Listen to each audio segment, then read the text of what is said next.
2022 was an eventful year for the global economies and the stock markets. But 2023 is also expected to be turbulent, with the global economy hit by multiple adverse shocks.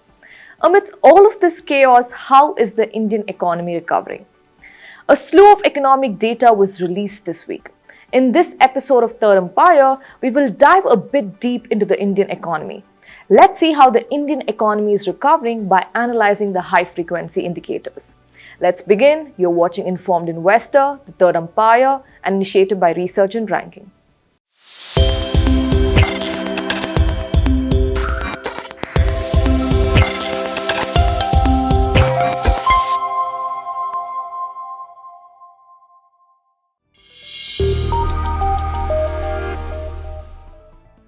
First up is the core sector data. Now, core sector is an index of the 8 most fundamental industrial sectors of the Indian economy, and it maps the volume of production in these industries. Now, they also indicate the functioning of the broader economy. We'll tell you how. The core sectors of the economy, such as electricity, oil, raw materials, are considered to be the most important sector because they provide the necessary inputs for all the sectors to function and grow. When there is increasing demand for these core sectors, it generally indicates that there is overall economic growth and development. For example, if there is a strong demand for electricity, it could be an indication that other sectors such as industry and services are also growing and expanding. Similarly, if there is a high demand for raw materials, it could also mean that there is increased activity in the manufacturing sector, which would lead to job creation and economic growth. Overall, the performance of the core sectors is a key indicator of the health and strength of an economy. India's core sector output came back strongly in November with a year-over-year growth of 5.5% after a poor performance in October when the annualized growth stooped to a 20-month low of 0.9%. While core sector grew after falling sharply in October to a 20-month low, this was on the back of a favorable base effect. Now, in the year-ago period in November 2021, the core sector index actually fell to 131.8 points from 137.8 points in October 2021. So, when we look at the month-over-month momentum, the growth was flat. Now, the growth in core sector was aided by an year-over-year expansion in 5 sectors. Out of these 5 sectors, double-digit growth was seen in cement, coal, electricity, and steel, while the growth in fertilizer sector was limited to mid-single digits. At the same time, output of crude oil, natural gas, and refinery products continued to slip lower. Now, the high prices of natural gas led to the shift to LPG in many applications, which is hampering its demand and production. Now, the increase in economic activity in the country resulted in a surge of electricity demand, and an increase in construction activity post the monsoon season also contributed to the growth and demand of cement and steel production. Now, the growth in coal production was driven by the government's push to reduce dependency on costly imports as well as higher contribution from new coal mines, which started contributing to coal production. Now, core sector has recovered, but the growth remains muted and uneven. Now, going forward, even though the domestic activity is expected to remain resilient and help the growth, the global factors can have a negative impact on the growth of these sectors. But over the long term, the outlook for government capex remains strong, which is expected to push strong numbers from sectors such as cement, metal, and other cyclical industry. Now, coming to forward-looking indicators, that is PMI. Now, PMIs are indicators that point in the direction of future activity in the manufacturing or services sector. Now, it is based on a survey of purchasing managers or service providers who are asked to rate the relative level of business conditions, including employment, production, new orders, prices, inventories, etc. Now, in terms of the PMI, a reading above 50 indicates expansion and a print below 50 indicates contraction. For example, a PMI of 52 would indicate that the manufacturing sector is expanding at a moderate pace, while PMI of 45 would indicate a slow rate of contraction. Now, India's manufacturing activity rebounded to 26-month high in December, led by strong expansion in new orders and production. The PMI for service sector too for the month of December came in at 58.5, up from 56.4 in November. The S&P Global Composite Index, which maps both manufacturing and services sector, also rose to an 11-year high of 59.4 in December from 56.7 in November. Also, take a look at this chart, which shows that the growth momentum in Indian manufacturing is the strongest among the Asian economies covered by the PMI survey. Also note that the most economies showed a contraction in manufacturing activity during this month. However, it is crucial to keep in mind that the mentioned metrics are proxies or indirect measures of manufacturing growth.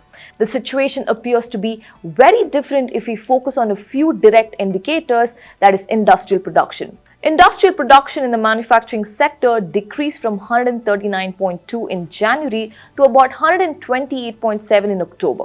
Now, since the start of 2022, even GVA from manufacturing has decreased every quarter. Perhaps the difference is because PMI is a survey-based measure of the top 500 companies. It is usually the bigger firms that are able to capture the improvement in the economy first. So the IIP data, however, is for the entire manufacturing sector, including the small-scale sector. From this viewpoint, PMI therefore serves as a leading indicator, and the IIP numbers should start improving in the future. Among the many macroeconomic indicators, GST growth has been consistent. Now, the GST collection is an important source of revenue for the Government of India, and the government has taken several measures to improve GST compliance and increase GST collections. Since India's goods and service tax was introduced 5 years ago, revenue collections for the government has risen significantly. In the past few years, the GST collections has been steadily increasing. The GST collections in India reached a record high in April 2022 when it crossed the 1.67 trillion mark. Now, GST collection has also remained strong in the subsequent months as well. Now, latest data shows that the revenue mop-up from the indirect tax touched almost rupees 1.5 lakh crore in December, a surge of 15% year over year. Now, this was the highest monthly collection since the indirect tax was introduced in July 2017. Now, this was the highest monthly collection since the GST was introduced in July 2017. While the robust tax collection is on the back of an economic recovery and better compliance, it is also important to note that inflation is also responsible for this. Now, record high inflation led to high wholesale and retail prices, pushing GST revenues to a high level. Now, gross revenues from GST have grown faster than the overall economy, thus increasing their share in nominal GDP. Please take a look at this chart. Record GST collection were seen month over month as a result of the tax reform measures. Inflation too had a significant role to play. Now, record GST collection reflect the strength of the underlying economic factors, demonstrating not only an improvement in economic activity, but also the effectiveness of the measures to plug revenue leaks. We expect the trend to continue through fiscal year 23, giving the union government a budget cushion to manage fiscal deficit. Now, coming to fiscal deficit figures. Now, fiscal deficit refers to the gap between the government's total expenditure and its total revenue. When the government spends more money than it takes through taxes or other sources of revenues, it runs a fiscal deficit. Now, over the last 2 years, the budget deficit target has exceeded rupees 15 lakh crore as the government has increased expenditure. The revenue deficit objective for this fiscal year has also been decreased from the previous fiscal year. Meanwhile, India's capital spending has climbed dramatically over the last 5 years as the country strives to build a 5 trillion GDP. Now, the central government is on track to meet its fiscal deficit target of 6.4% of the GDP for the current fiscal year on the back of strong growth in revenue collections. But let's not forget that the anticipated improvement in nominal GDP in fiscal 23 on the back of high inflation. Now, due to this, the nominal GDP, which serves as the numerator for the fiscal deficit ratio, is likely to be greater than the budget's 11.1% estimate. As of right now, the centre's finances appear to be in a good shape, but given the risk posed by global uncertainty, we do think that managing the government's expenditure side could be more challenging as a result of greater subsidy expenditures.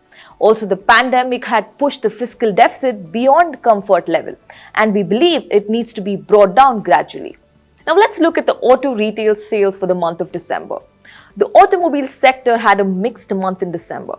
Now, this is in contrast to November 2022 when the festive season combined with the wedding season propelled sales to an all-time high. Now, factors such as ongoing price increases, inflationary pressures, sluggish rural demand, and rising ownership costs have resulted in muted two-wheeler demand for the majority of 2022.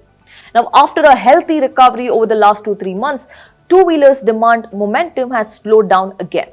The three-wheeler segment, however, which was completely down during COVID, has rebounded nicely and closed the gap with calendar year 2019. Now, the passenger vehicle and tractor segment have also risen significantly above pre-COVID values. Now, the CV segment expanded throughout calendar year 2022 and is now nearly equal to calendar year 2019. Now, moving forward, the auto sector is expected to benefit from reduced supply side constraints, increased demand, and low crude oil and metal prices, which will result in lower input costs. Now, credit growth is also a good lead indicator for economic performance as it is integral in supporting an economy of a country. When credit growth is increasing, consumers like you and I can borrow more money and spend more, and businesses can borrow money and invest in new projects, contributing to the overall economy. Now, if you look at the chart on your screen, credit growth has been extremely strong over the previous few months. While a low base from the last year has supported this growth, outlook for credit growth is positive on the back of ongoing economic expansion and strong festive season, and also rise in government capex and gradual rise in private capex. Inflation has been a major pain for the global economies and the stock markets. Now, inflation numbers for December haven't been released yet, but the retail and wholesale inflation of India for the month of November has been on a downward trajectory. Now, retail inflation is also within RBI's target of 6%, but the core inflation, which excludes food and other volatile items, still remains a concern. Credit growth is integral for the economic growth of any country. Now, bank credit growth has been strong for the last couple of quarters despite high interest rates. Now, deposit growth too is slowly catching up. PMI for manufacturing and services have been on an upward trajectory for the last couple of months. But this is slightly contrasting from the IIP and core sector data. This shows that the service providers and the purchasing managers are quite optimistic of business activity maintaining the upturn. One indicator that has been consistently robust is the GST collections, crossing about 1 lakh crore since October 2020. Now, this can be attributed to better compliance, but also inflation had a role to play here. Next up is the fiscal deficit figures. While managing expenditure could become challenging on the back of global headwinds, but so far the government's finances seem to be in order. Auto sales have seen some resilience in the past few months, and the underlying demand trends for the industry has continued to remain stable. But December auto retail data was a mixed bag. On the back of global headwinds, exports have remained muted. Now, this has widened our trade deficit and has also pressured our current account deficit. Now, to summarize, key macroeconomic indicators have shown an improvement in economic activities in India. But global economic slowdown, core inflation, weak export markets can pose a risk to the recovery we are seeing. Speculation about a potential recession has plagued much of 2022 and now in 2023 also. At the beginning of 2022, global economy was recovering from the pandemic. Then the Russia invasion of Ukraine led to supply chain disruptions, commodity prices peaking to new highs, and geopolitical tensions. Then came the Chinese government's zero COVID policy of stringent lockdowns to contain outbreaks, which impacted the global economy further. So what's next for the global economy? Now, economists aren't quite sure either. Take a look at this chart that entails recession predictions for the US economy. Now, JP Morgan says a mild recession will hit late in the year. Bank of America has a recession starting in the first quarter. Goldman Sachs says no recession. Deutsche Bank puts the recession in the back half of this year. Wells Fargo also says mild recession halfway through 2023.